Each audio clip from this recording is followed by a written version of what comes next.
I think our ancestors knew the value of this. There would be rings, gauntlets, crowns, tiaras, whatever, like these sorts of items that were passed down. They were no insignificant thing, and they weren't just throwaways. They weren't bought at some mass manufactured auction. They were handcrafted, and the ritual around it, the symbology around it, the actual item itself had a deep amount of meaning, and we have that opportunity. And I remember I asked him, I said, when can I have one, when I was a little kid? And he said, when you become a man. That right there was an unbelievable opportunity for magic.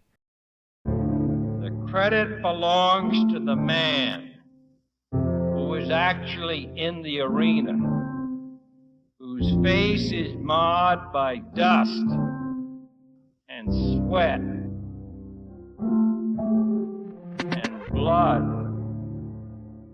Hello, everyone, and welcome back to the Vitruvian Podcast, a podcast about the pursuit of truth and personal renaissance. I'm your host, Zach Shankin. Today, I want to discuss the importance of designing everything in your life, crafting and customizing all of the personal items, and especially those which you interact with on a day-to-day basis, and how and why that's so important to lifestyle design and seeing your place as a creator in this reality and a creator of your own reality. I figure the best place to start is the earliest example I can think of, a story in my life where I customized something to my personal preference, which will also give you context for exactly what I'm talking about here. But when I was in elementary school, I went to private school my entire life, private Christian school. So when we were little kids, they had like the uniform you had to wear, the button-up shirt, khaki pants, the whole thing. And for like kindergarten up through, I don't know, first, second, third, fourth grade, we had also mandatory little tote bags where we'd carry our books to school and things. But I can't remember what year it was. It must have been probably second or third grade, but we got to eventually, when I changed schools, we got to the place where we got to select, like buy our own backpack basically. And that was one of the first times, because we still had to wear the uniform, that you had some way to self-express when you're in the school setting, because you couldn't really do it through what you were wearing. There was also modesty dress code surrounding how long you could cut your hair as a boy, so you couldn't do a lot with your hair. Obviously, little kids aren't getting tattoos, piercings, jewelry. So the only form of self-expression was backpacks. And obviously when you're a little kid, kids bring the Spider-Man backpack or the Batman backpack. And I was always, I suppose, slightly aesthetically inclined, or I had these sort of strange neurotic tendencies around what I wanted to carry. And one of the things that always bothered me and has continued to irk me about bags of any kind, which is a niche obsession of mine, which I'll kind of go into later, is like the jingle of the zipper pulls, like the metal zipper pulls. And I remember my mom took me to probably Walmart to pick out my first backpack. I picked one of the K-Swiss backpacks off the shelf, and it had these like heavy metal zipper pulls on the backpack. And so, when you would shake it around or when you would run with your backpack on, it would like jingle like keys. And that's another thing I'll get into later, is like the jingle of keys. For whatever reason, I hated that. I hated that like it would make noise, and it just felt very like loose and not like tactical for whatever reason. So I remember I took it home, and without telling my parents, I made some modifications to the backpack. So I snipped off all of the zipper pulls and replaced them with little bits of paracord. I also, the K-Swiss logo, it was like a navy blue and white backpack, but the K-Swiss logo is like the little Swiss flag, so it's red and white. And I felt like the red just like stuck out so much, and it wasn't like congruent with the colors, because it was a little silver metal and glass logo, and it had the little Swiss flag. So I hit it with a hammer, and I cracked out the enamel that was red, so it was just white and silver and matched the kind of aesthetic color palette of the rest of the backpack. And when my parents found out, they were super upset because they had just bought the backpack. Now, looking back, it was probably like 50 or 60 bucks at Walmart. And this was just, lingering boomerism where they think every individual object needs to be prepared for resale at all times. I remember my dad growing up had the Motorola flip phones, and he would cover all the screens with packing tape, clear packing tape, just in the event that it could get scratched. And so if anybody needs perfect mint condition Motorola flip phones, my dad has a few of them with the packing tape still on. So if you're ever trying to validate his need, you can DM me. But all that to say, they were really upset, and I didn't understand that because it was my bag. And I saw it not only as something that I wanted to do, just like a kid wanting to do something, but I've noticed since then it is a massive pattern in my life that I pretty much can't own a thing that is in my regular life at all, from clothing to the keys to notebooks, wallet, anything, including, I guess, my skin with all the tattoos as well, without wanting to customize it, without wanting to pour some version of myself into it. And upon reflection, I've realized that this practice from a very young age has seeded me well to see myself as a creator of my reality. Obviously, in the Vitruvian Manifesto, it's "You are the creator and his creation" is one of the lines. And if we believe that we are made in the image of God, it means that one of our primary characteristics is that of a creator. I think that our hands are implements and tools of creation. It is part of our purpose to create things in the world. And if we are not doing it, we are falling short of said purpose, not only sinning, if you will, against God and what our intended purpose is, but we're falling short of the highest ability of ourselves to enjoy our experience as well. I think that when we're creating, that is when we are closest to God or most similar to God. You can think of this in the form of the creation of life, like the sacred act of literally making a child. But in every little thing that you do, every post that you put on social media, every piece of writing you put in your notebook, every journal entry, every poem, every painting, every picture, everything. And a lot of people, once they exit adolescence and childhood, there's no more containers for just loose creativity. You don't spend hours just doodling anymore. You enter, quote unquote, the real world, and you start memorizing bullshit, getting programmed by the machine, preparing for a 9 to 5, and then you just do whatever that is for the rest of time, and you don't have any creative outlet. If anything, it's something you get to squeeze in on the weekends or in the evening. And I think that having physical mementos in your physical life that you've created or modified, especially those that are high touch points, meaning everyday carry kind of items, if you interact with them and you touch them with your hands, you see them in your peripheral vision all the time, all day, these are constant reminders that you are and have created your life and your environment. So the backpack is one thing that I've done since that very, very first backpack. Every one successively that I've gotten, I would, replace the zipper pulls with paracord. All the bags that I have are like that. And most recently, the backpack that I have now is heavily modified from its original version to the version that I have now. I might stitch in some extra B-roll, or you guys can just check out the behind the scenes vlog that will come out sometime around the release of this podcast. But I basically bought a backpack that I kind of liked, but it had some design flaws, and it's evolved and changed quite a bit to now it's a version that I would like. And one day I aspire to fully spec out and customize a bag to my liking. But it's just something that I've never really understood the pursuit of. As you attain physical wealth or something, a lot of people chase paying for designer. And I've always used this phrase. You may have heard me say this, whether it's in the podcast or the vlogs. But I don't think you should get rich to buy designer. I think you should get rich to become the designer. and in some cases get rich by becoming the designer if you create a brand and give a product to the world. But why would you not want to spend the equivalent amount of capital, whatever it costs for a Louis bag, and instead go to an artisan and hand design a one-of-one bag for yourself? Not only will it be higher actual quality, the materials, the craftsmanship, etc., it'll last longer, but you will have made it.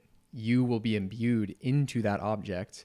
It will bring joy to you literally every single time you touch it. And if it is heirloom quality, like it's rugged and it'll last longer than your life, that's something that you can then pass down. So another few set of examples I have here on my desk. Well, first of all, the desk itself that I'm speaking to you on, I made myself. It's a standing desk. I cut the legs myself, built the pull-out drawer tray, and this has been with me since high school. I'm now well into young adulthood, and this desk can and will last longer than I will be here.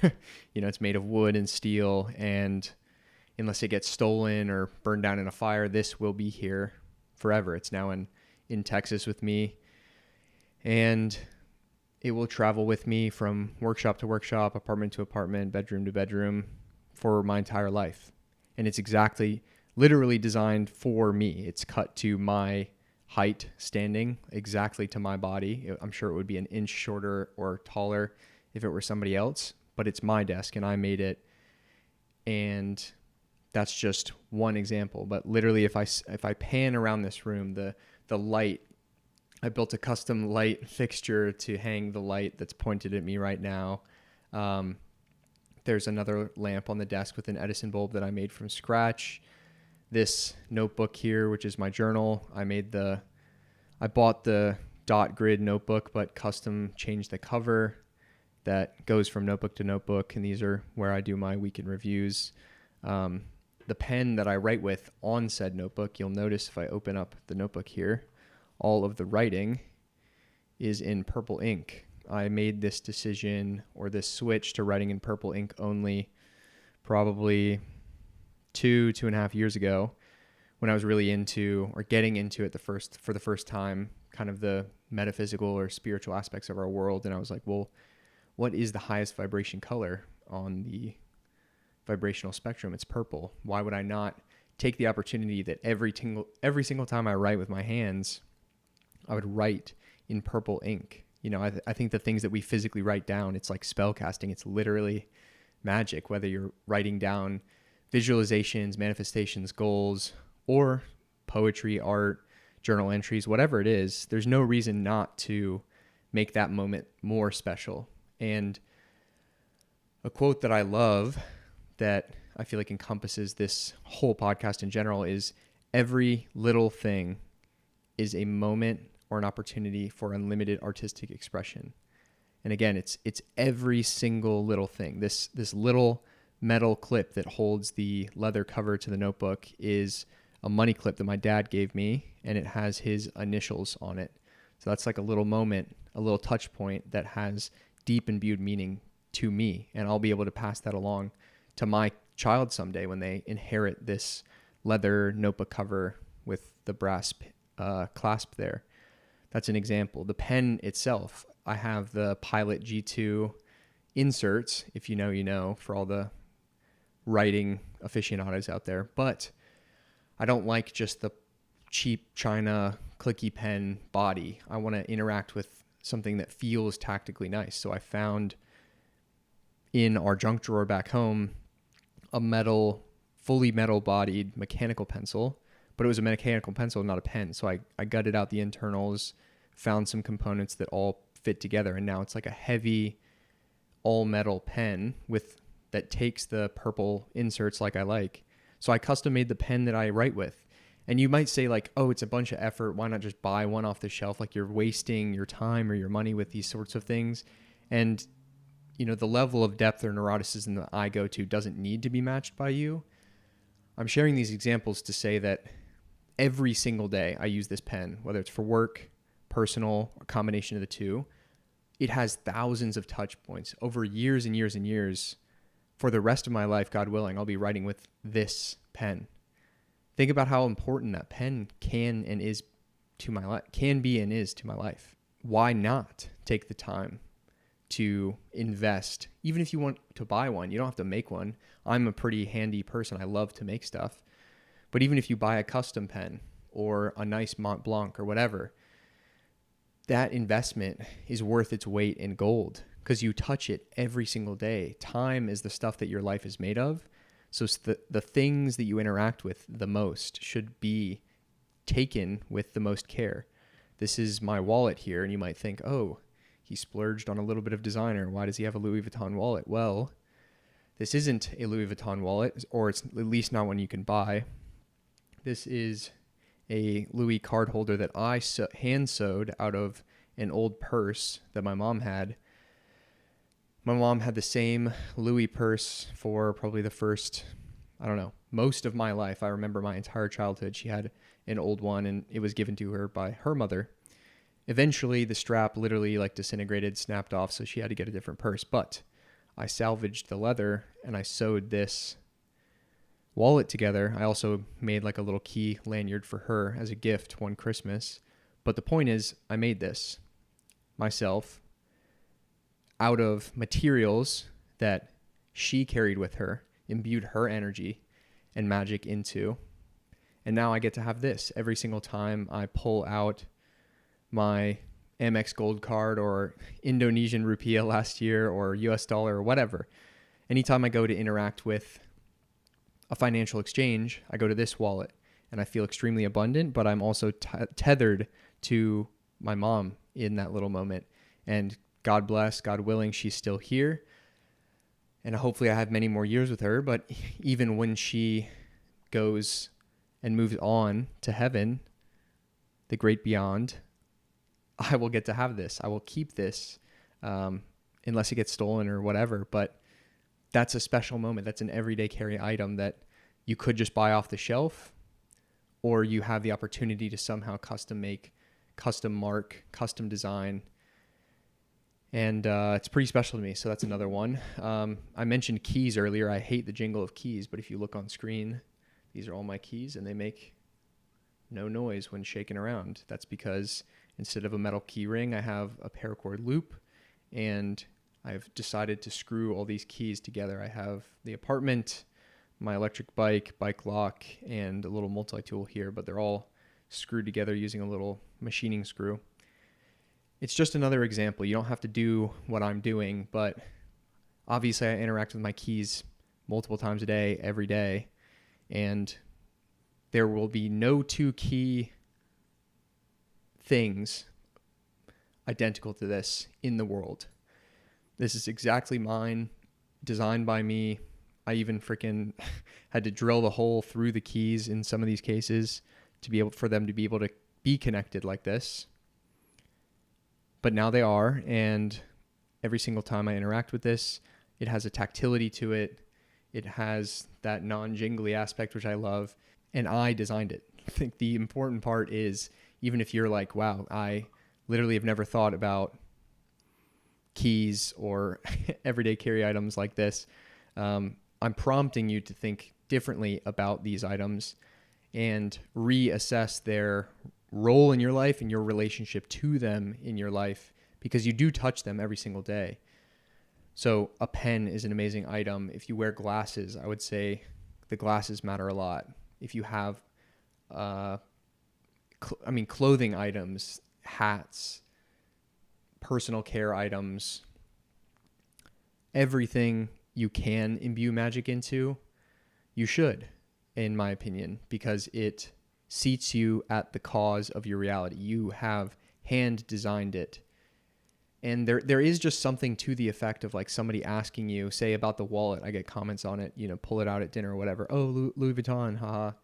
No, dude, I made this. And they're like, you made it? You stitched it? How did you make that? And then it starts a conversation. But the pride I feel when I tell that story is so much more than the pride I would feel when somebody just looks at it and it's like, oh, he paid for a Louis Vuitton wallet. Because even if her purse wasn't Louis Vuitton, I could have salvaged the leather and made the wallet for myself regardless. Obviously, I've chosen to customize my body, if you will, with the tattoos. I think it's an incredible opportunity. I definitely think that's, deeply personal. I think there's a great argument to be made that the human body is beautiful as is and shouldn't be tainted.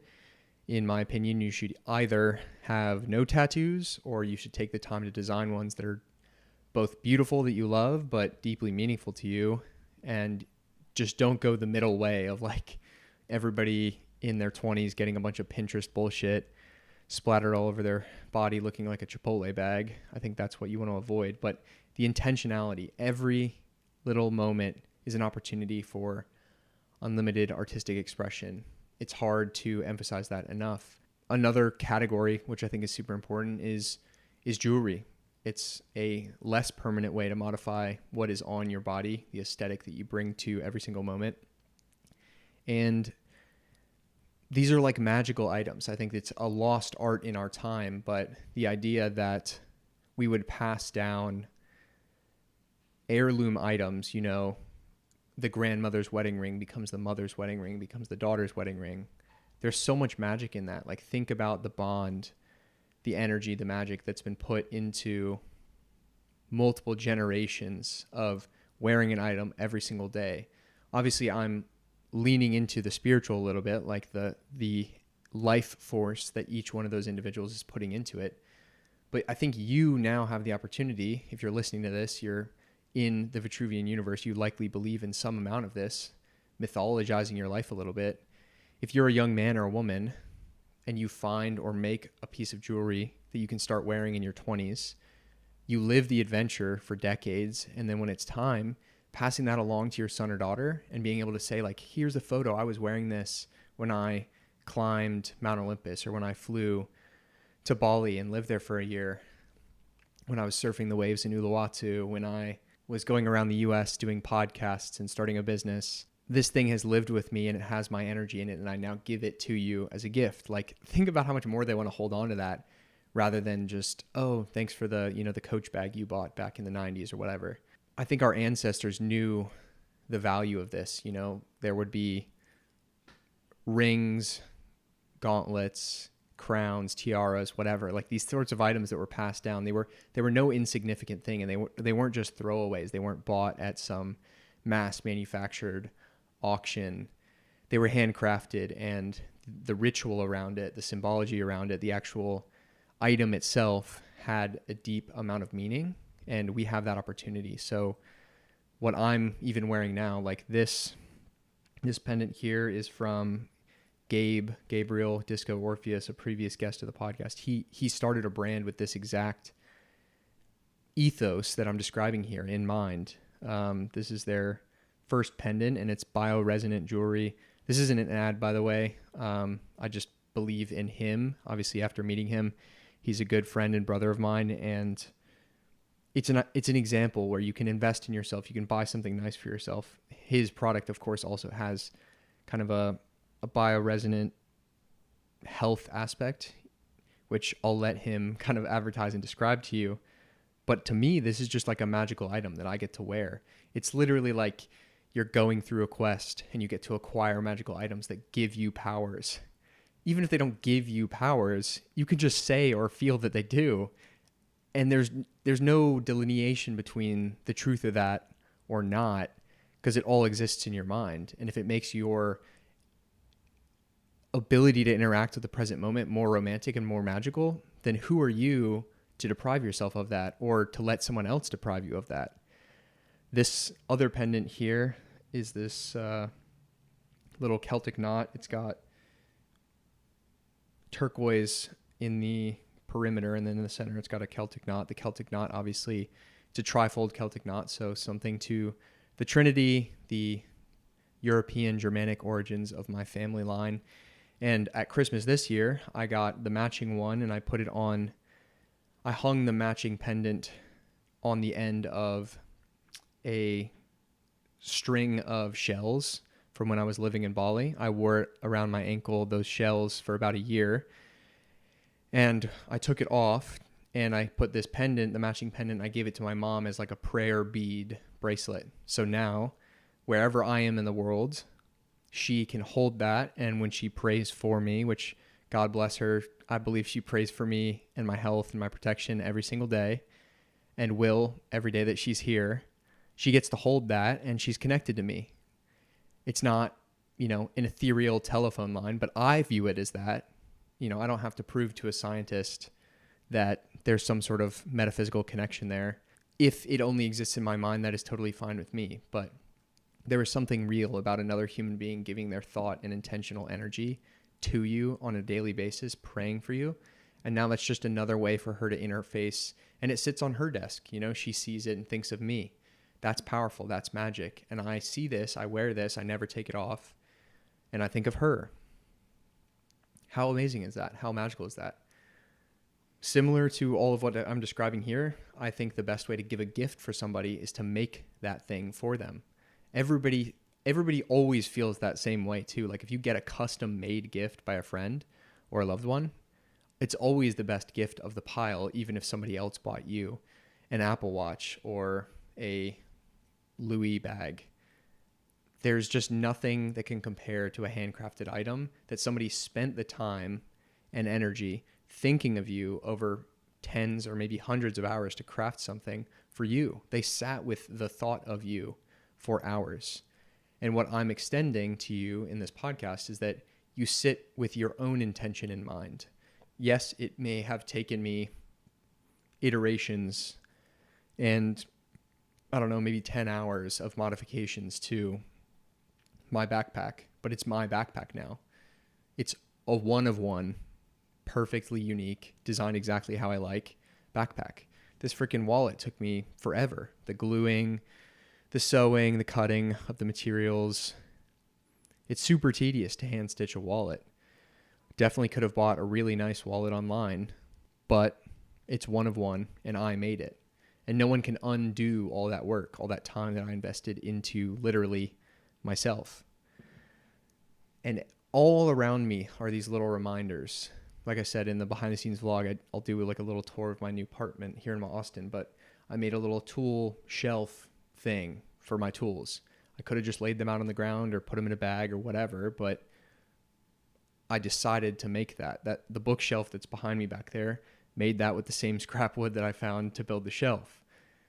Could have bought a bookshelf. It isn't about the thing itself. It's about the intention. It's about interacting with it.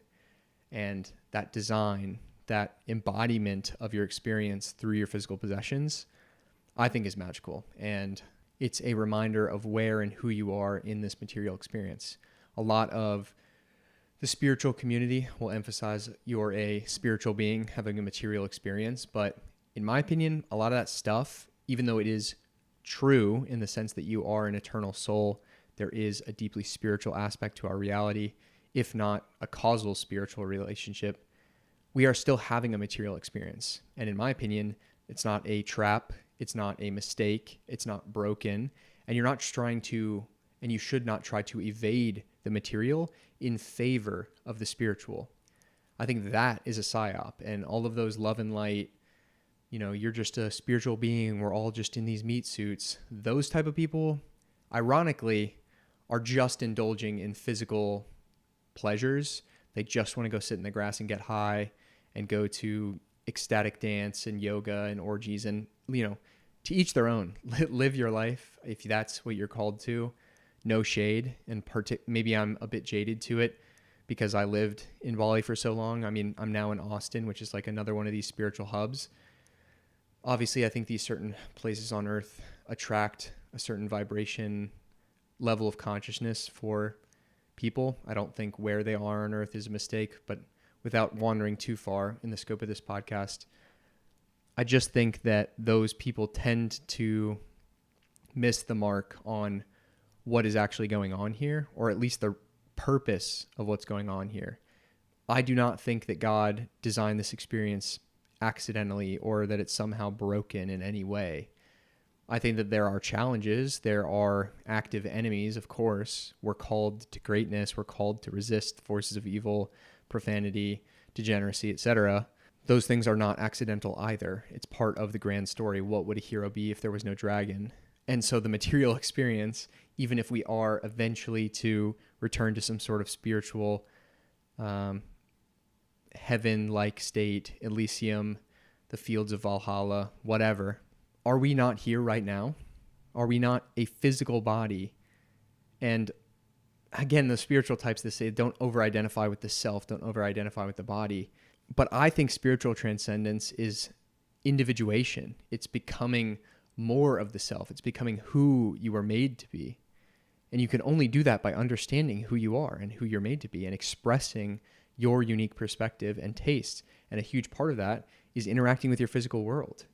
It's writing the ideas down from your brain to paper and expressing them and sharing them with the world. Otherwise, they are trapped in the immaterial.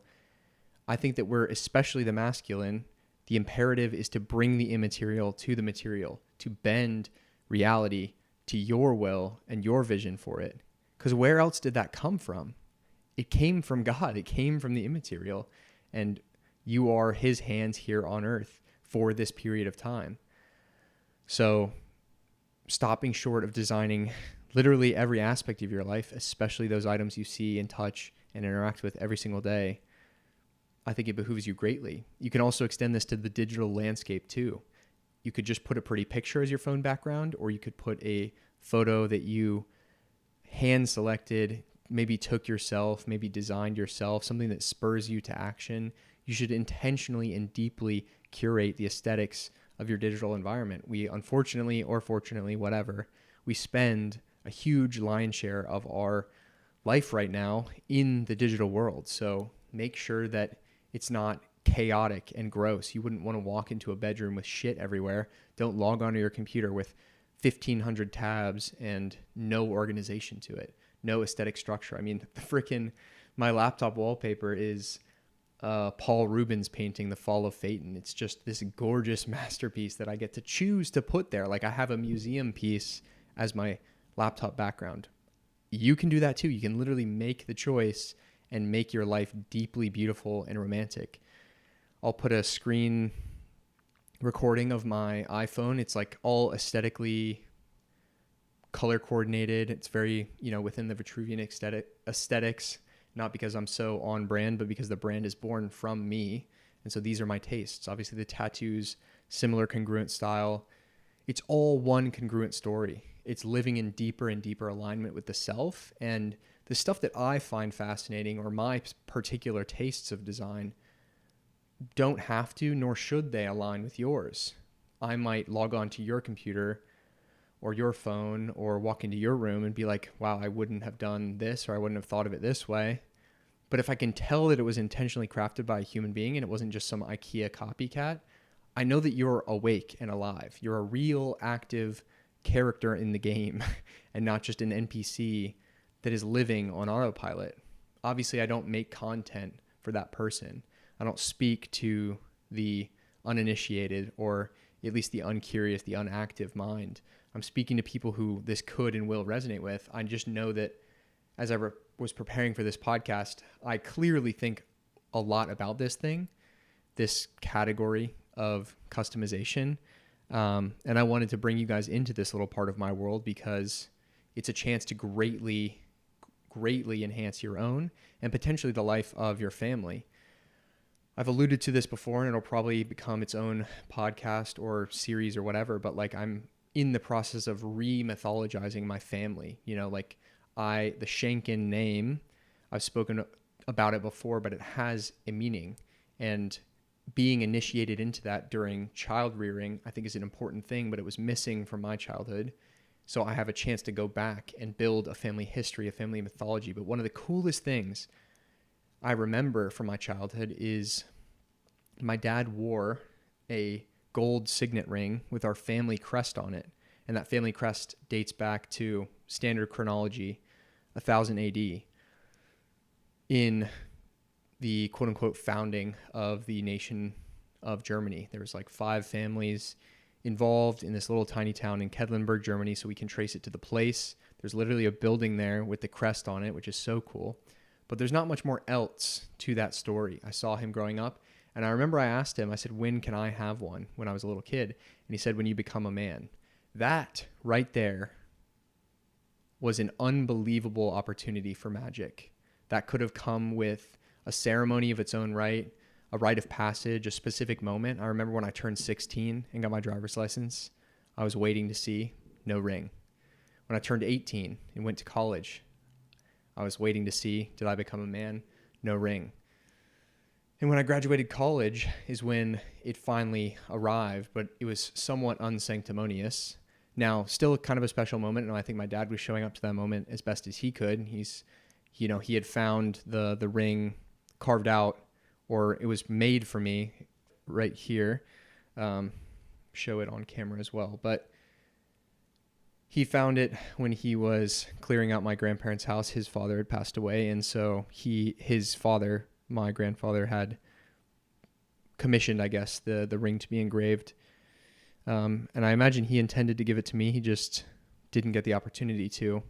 So no shade to my parents at all. But the point is that moving forward, at least on my arm of the family, and I'm going to be creating documentation around this moment, like when this is bestowed to the young men of my family, when they become a man in the Shankin family, that will be a specific moment with specific practices, with specific words. It will bear a tremendous amount of meaning. And then each man has this magical moment to bear forth this physical gift to then wear with them their entire life. And when their little son is, playing with their hands and wrestling as a little kid, and he asks, when do I get one of those, or can I have one? You say, when you become a man. And that means something. So anyway, I'm in the process of redesigning and reinvigorating this practice of the ring, because this ring doesn't even fit me. It needs to be resized. I'm also not a gold guy, so selfishly I'm going to make it out of either platinum or white gold or something, and imbuing it with a little bit more meaning. I'll spare you the design details. You'll probably have to watch the vlogs for that. But another moment, another opportunity for unlimited artistic expression, building your own mythology. And I think it starts with your day-to-day items, the things you interact with. And my encouragement is reject modernity's push for efficiency, productization, IKEA, copycat, low cost of manufacture bullshit, and have less physical things but nicer versions of them. Design them yourself instead of paying a designer. Cover your house with your own art. Fill it with your own music. Put a piano in your house instead of a sound system. Sit down with the woman that you love and paint a painting, even if you aren't capable, and then hang that in your bedroom instead of some print that you found online or some band poster. No shade to either of those specific things, but you understand what I'm saying. Magic is there for the taking. It's there for the participating. And if you're paying close attention to the world at large, the quote unquote bad guys are using all of this stuff against us. There's deep symbolic meaning in the left hand of the occult. Pay close attention to what goes on with a lot of these families, the Rothschilds, the Rockefellers, the royal family of England, the Masons, the Illuminati, all of these organizations and many, many more, even the inauguration of the United States, the founding of the United States. Look deeply at a dollar bill. Look, when you walk around the U.S., every American child gets to take their little 8th grade field trip to the U.S. Capitol. Obviously, in my opinion, it's a little bit of an indoctrination trip, but return to that moment and just look around you. It's all over the place. It's in the art. And I think our ancestors, people that came not that long before us, really understood the importance of this stuff. And if we are to be the Renaissance, as I so call to action in the Vitruvian Manifesto, I think part of it starts in large part, arguably, with interacting with our physical environment and seeing yourself as the creator. So I think I will wrap the podcast there. It's definitely a shorter one. I really enjoy these solo episodes. A little bit more of a internal impetus to put them out. I feel like I have to pull it out of myself a little bit, but I've heard great feedback from friends and fans of the podcast on stuff like this. So let me know other topics you want me to touch on. I'm planning some pretty big individual podcasts in the upcoming near future. One that I haven't really broached into at all is masculine, feminine, men, women in relationships. And I'm thinking of doing like a mega podcast on that. It's a big topic and I want to approach it properly, but it needs to be discussed in a non-cringe, non-manosphere kind of way. And I'd like to add my thoughts to a lot of those topics because I do have them. Like I said, you can tune into the behind the scenes vlogs on YouTube.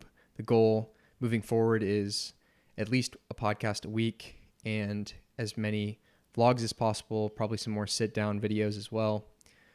YouTube is going to be the main platform. And then obviously still writing on Substack. You can support the channel there. If you want to support the podcast, you can pledge a donation. Every little bit helps, but it's also free and will always be free for those that want to consume it that way. More to come. Stay tuned on all channels. Like I said, the Vitruvian.co. You can subscribe there for the Substack articles, updates in my universe, newsletters. You can pledge if you feel so inclined. You can also follow on any socials that you prefer, Instagram, Twitter, YouTube. Continue to listen on podcast players wherever you heard this, but super excited for what's to come and glad to be back in the host chair after some time. So I appreciate you guys who have been with me thus far.